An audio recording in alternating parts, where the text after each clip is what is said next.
بسم الله الرحمن الرحيم. الحمد لله والصلاة والسلام على رسول الله.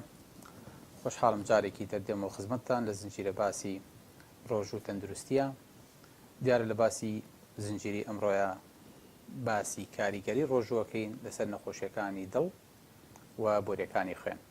خۆشەویستەکانم، یەکێک لەو کێشانەی کە ئینسانەکان پێوە ناڵێن زەختە بە تایبەتی لە هەڵکشانی تەمەنە، ئینسانەکان بەهۆی ڕقبوونی بۆریەکانی خوێنەوە یاخود بەخۆی فشار لەسەر بۆریەکانی خوێن زەختی ئینسانەکان بەرز دەبێتەوە.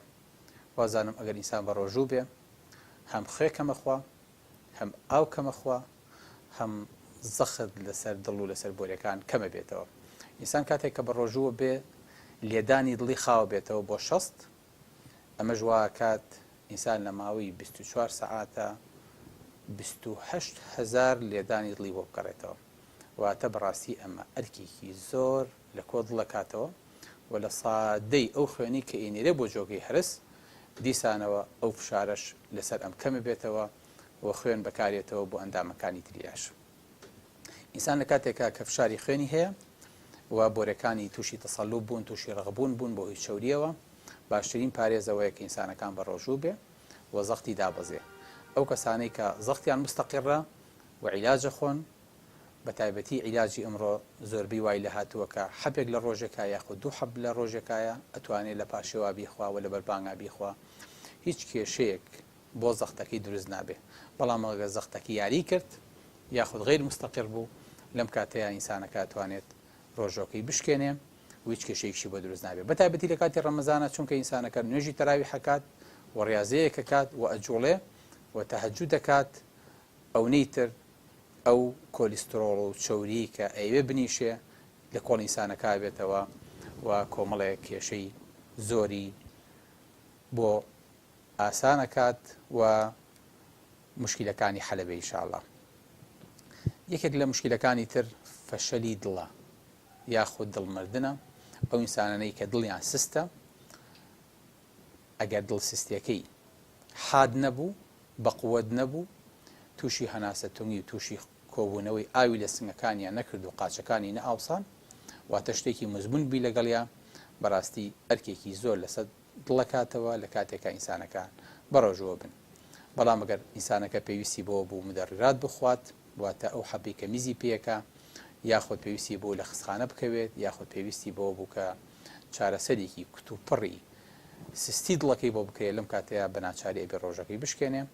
غەیری ئەوە ڕۆژوو هیچ ئەرکێک لەسەر دڵ دروست ناکا بگرە کارەسانەیەکی زۆرە بۆ دڵ و بۆ بۆریەکانی خوێن. کێشەیەکی ترمان هەیە کە پێوتێ زەبحەی سەدری.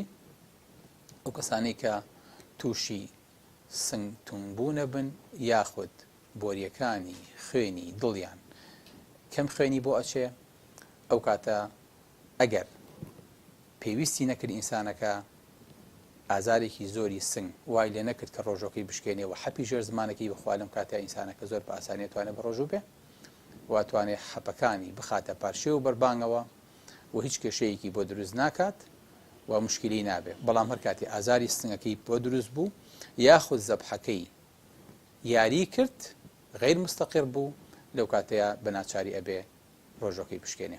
حاڵاتێکی ترمان هەیە کە پێوتێت جەڵتەی دڵ. ئەو کەسانی کە تووشی جەڵتەی دڵ بوون، ئەگەر لە ماوەی 6 هەفتەی یەکەمانە بێت، زۆر بە ئاسانیە توانێت دوای ئەوە کە بوو بە حاڵەتێکی لەبیرکراو یاخود بوو بە حاڵەتێکی مزمین، ئەتوانێت بە ڕۆژوو بێ و هیچ کێشەیەکی بۆ دروست نابێ. بەڵام ئەگەر نەخۆشیەکەی تازە بوو لە ماوەی 6 هەفتەیە، باشتر وایە کە لەو فترەیە بە ڕۆژوو نەبێ و ئاو و سەوائل زۆر بخواتەوە و لەسەر عیلاجەکانی بەردەوام بێ.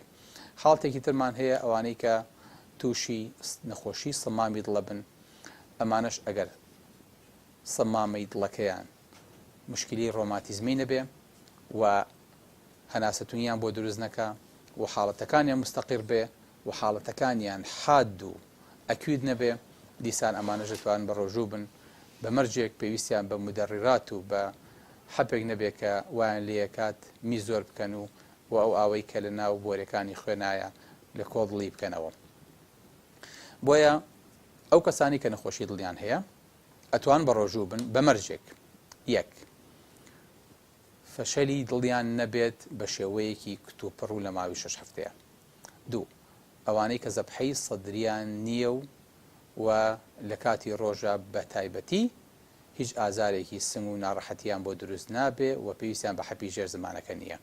سێ ئەو کەسانی کە تووشی جەڵتەی دڵە بن ئەمانە لە ماوەی 6 هەفتەی یەکەماوەکە عەرزم کردن ئەبێ ڕۆژەکانیان بشکێنن و ئەو کەسانی کە تووشی نەخۆشی سڵمامی دڵە بن تووشی هەناسە تونگی ئەبن و دڵیان بە تەواوەتی ناتوانێت ئەرکی خۆی جێبەجێ بکە دیسانە و ئەمانش ئەتوان بە ڕۆژوو نەبن.